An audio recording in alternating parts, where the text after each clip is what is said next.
5절. 그리고 그 40년에 그 그돌라오멜이 나왔다. 그리고 그와 동맹한 왕들이, 그리고 그들이 치게 만들었다. 아스드롯 가르나임, 아르스드롯 가르나임 같이 그 르바 족속을, 그 수스 족속을, 함 안에 그 엔 족속을, 기랴다임 샤워 안에, 그러니까 이거 지금 읽으실 때 이거 그냥 단어 나열한 대로 번역을 해놓은 거니까 좀 읽기가 어려울 수도 있거든요. 그러니까 기라다임 샤워 안에 그 M 족속을, 함 안에, 이게 함 안에 그 수르 족속을, 그 르바임 족속을, 아스라돗 가르다임 같은 그들을 치게 만들었다는 거예요.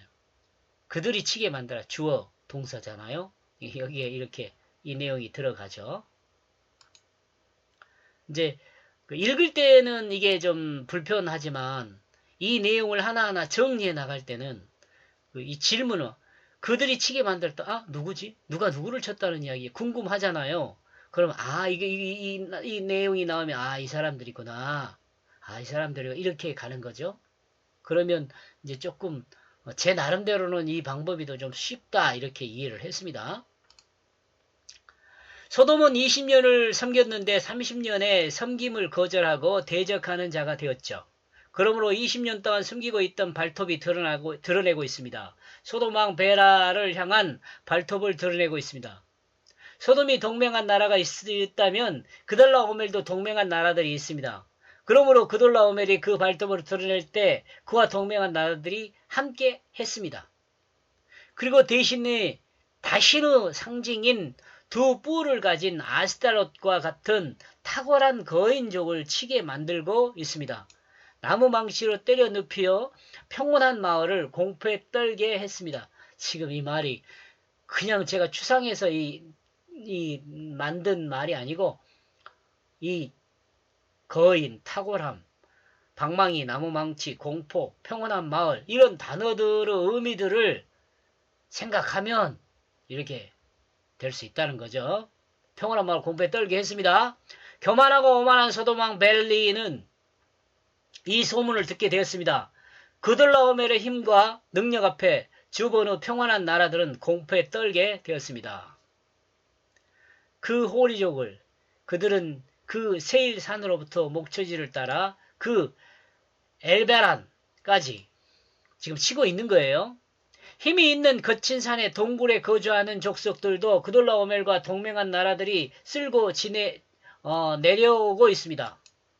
산에서부터 쓸고 내려오고 있죠. 마치 노아 홍수 때와 같이 땅에 사는 나라들을 쓸어 정복하고 있는 모습을 상상해 볼 수 있죠.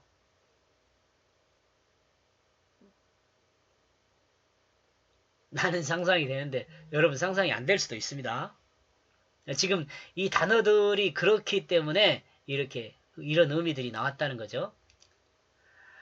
엘바라는 바라는 상수리 나무라는 의미가 있는 곳입니다. 그리고 이 장소의 이름이 이 단어들의 의미를 힘과 반짝이는 장식이 결합한 단어일 가능성이 많습니다. 힘과 반짝이는 장식. 아브라함 아들 이스마엘이 아브라함 장막을 떠나 여기서 살았습니다. 나중에 이제 창세기 21장 21절 나와요. 이 내용이. 그때 가서 한번 더 생각을 해봅시다. 이 장소가 시나이 반도 중앙에 위치한 곳이라면 그돌라오멜 동맹국은 모압을 지나쳤다는 생각입니다. 모압. 그러니까 지금 여기서 모압을 지나치고 있다는 거죠. 7절.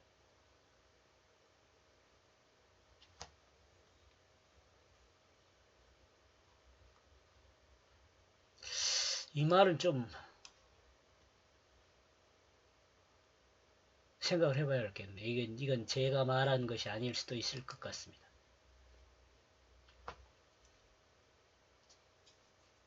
모압은 그 가나안 동쪽이잖아요. 모압 사람들이 사는 곳이 가나안 동쪽이에요. 사해 동쪽. 7절. 그리고 그들은 그들은 돌아서서 들어섰다.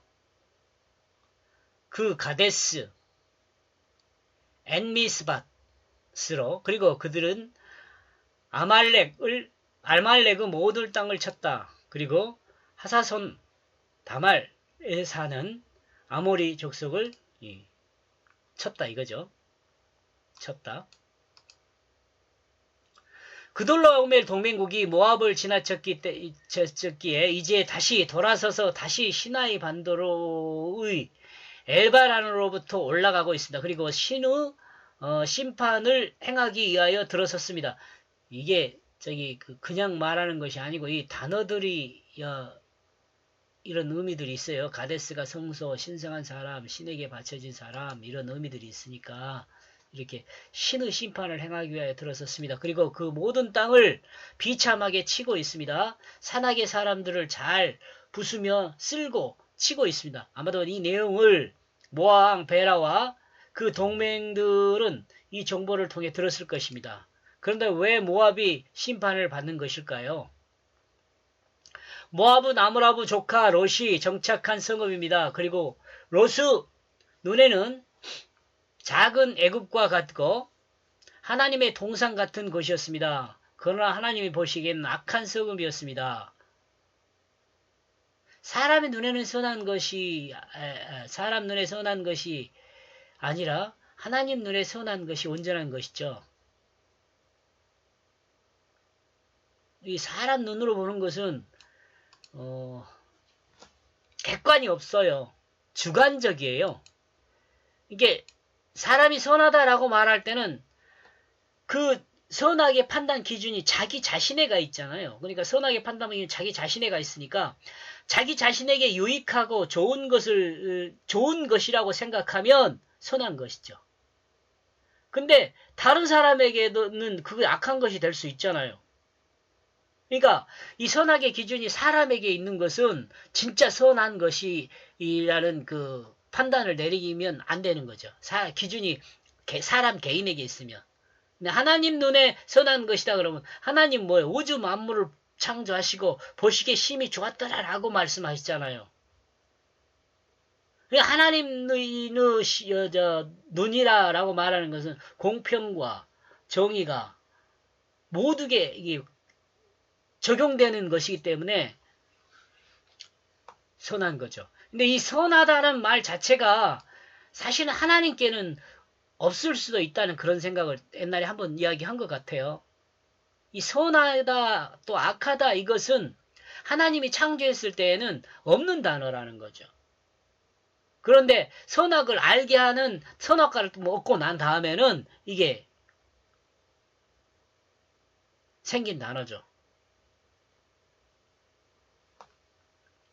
지금 어떻게 여러분 지금 쭉 설명을 들었는데 이때 당시에 그 국제 정세가 어떤 상황인지 알 수 있겠죠. 대강 조금은. 저도 조금밖에 모릅니다. 이런 정세였습니다.